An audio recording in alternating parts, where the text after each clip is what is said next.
Hey everybody, David with Vape Widgets here. I just wanted to do a quick video on the new Yllvape Induction Heater 2.0.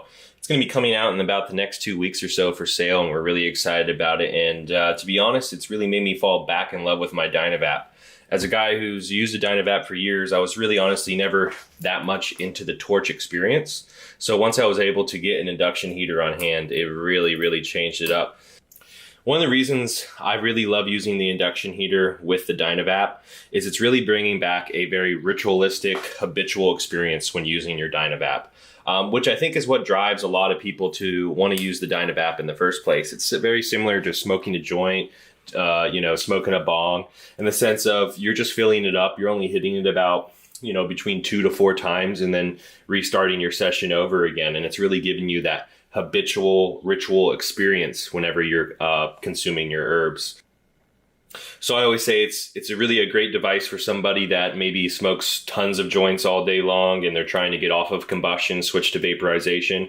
This is really a great product to kind of ease them along in that process. So the next feature we're going to review on this unit is just the construction of it. So as you see on the outside, it is made out of plastic. This top level is some sort of vinyl. In between the Yllvape logo, there is actually a magnet in place that allows your DynaVap to sit right up there when you want to cool it down. Trying to test the magnet, but it's not working that well. There we go. So when you're done smoking, it's always great to put it on top of a magnet. That's actually what DynaVap sells the stash boxes for, with a little magnet. As soon as you put it on that magnet, it starts really cooling off your Vap cap. So that's a really nice feature to have, somewhere to put your DynaVap when you're not using it. And makes it so it doesn't fall all over the place like it just did here. Additionally, on the back of the unit, you're going to see that it has a battery cover.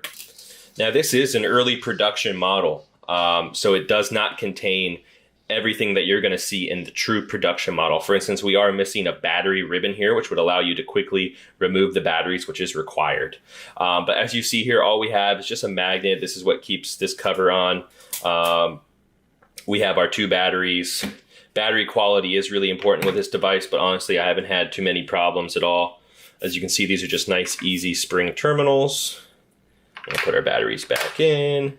These are just standard INR Molly cells.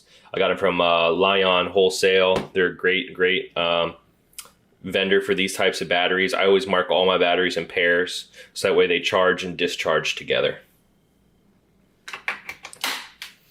The other thing that I don't see a lot of people talking about on this device is it actually has an adjustable base. So that adjustable base is going to allow us to raise and lower which part of the Vap cap is actually being heated.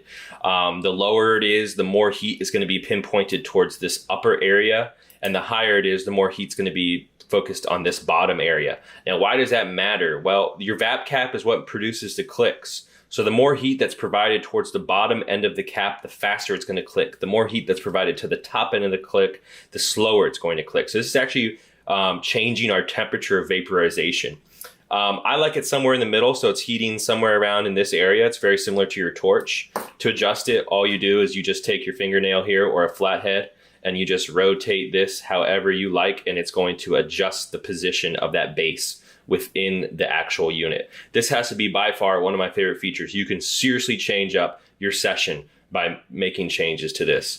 And making a difference in low temps is very significant when you can really put this puppy up high. Additionally, you're going to see we just do have a USB-C charger. You can charge the battery separately, or you can just charge it with the USB cable rather than removing the batteries and using an external charger.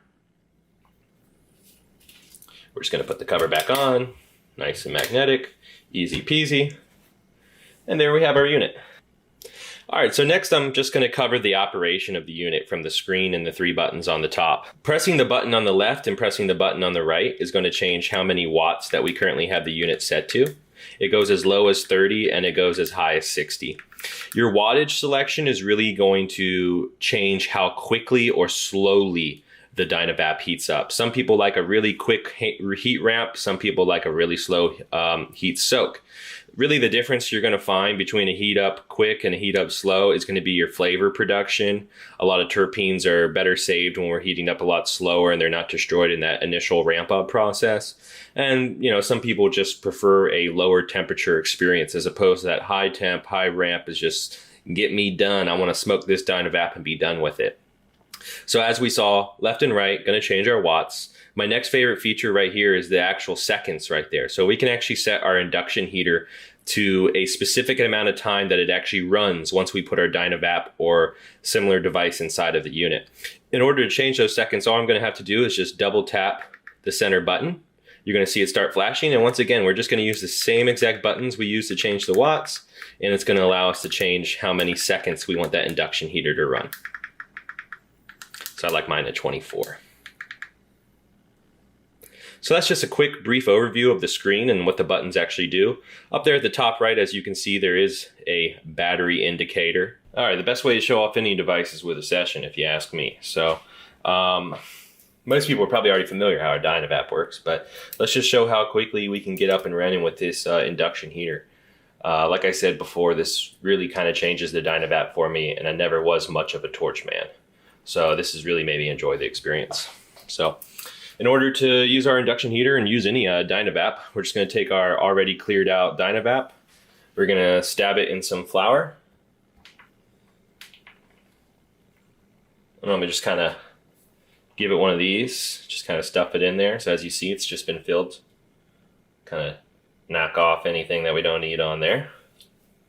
We're going to put our VAP cap back on. Put our grinder to the side. And we'll start with our induction heater. So you'll see that the seconds will start to count down. And we'll see if we get any clicks off the first heat. All right, so we're just going to give it a quick hit. First heat up, first heat up. We're going to do 24 seconds at 35 watts.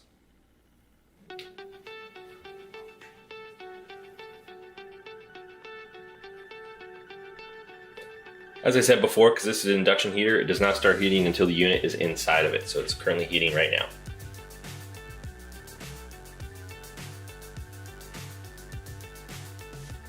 All right, so we got one click out of that.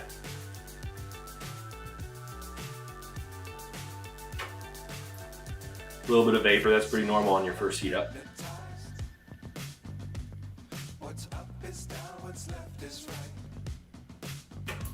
So I'm just giving it a decent hit to make sure it starts to heat soak a little bit. And you heard that cool down click. So now I'm just gonna go for one more heat up cycle. This time I'm gonna do a 2 clicker. Since it's been preheated, it's gonna be able to hit those 2 clicks within the 24 seconds that I currently have it set to. So there's click number 1. And there's click number 2. Prepare to watch me cough.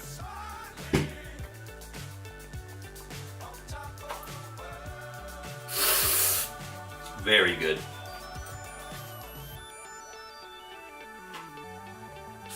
I can just sit around all day, empty this, fill this, empty this, fill this. Just do multiple heat up cycles over and over and over again.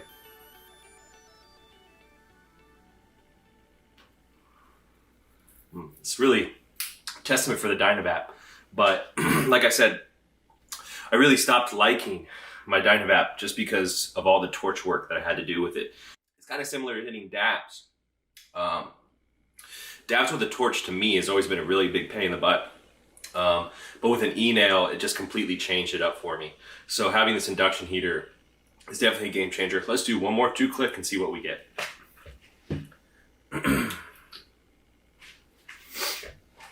The other thing that's really great about this induction heater is the fact that it does have that timer. So even if you were in an environment where you couldn't hear the clicks, as long as you have your unit set to the time that you know it always takes, you'll be good to go. We had 1 click, we're just waiting for that second. There's click number 2.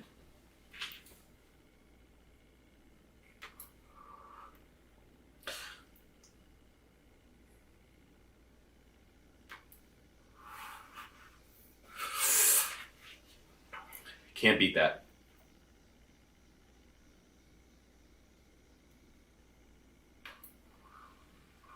Wow.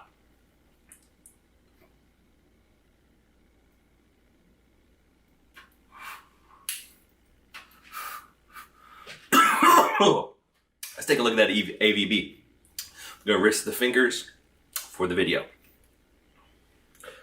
So there's our AVB from just those quick 3 sessions.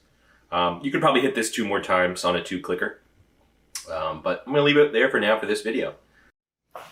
All right, so there we have it. Here's after a 2-click, couple hits. Just take our cap, empty it out. All empty. And here's our AVB. Pretty decent color. So yeah, that's the video on the Yllvape 2.0 induction heater. We plan to have this unit for sale in the first few weeks of September, and we're really excited to start getting it in everyone's hands. Let me know how you like it in the comments, and let me know if you have any questions, concerns, or comments. Thanks once again. This was David with VapeWidgets.com.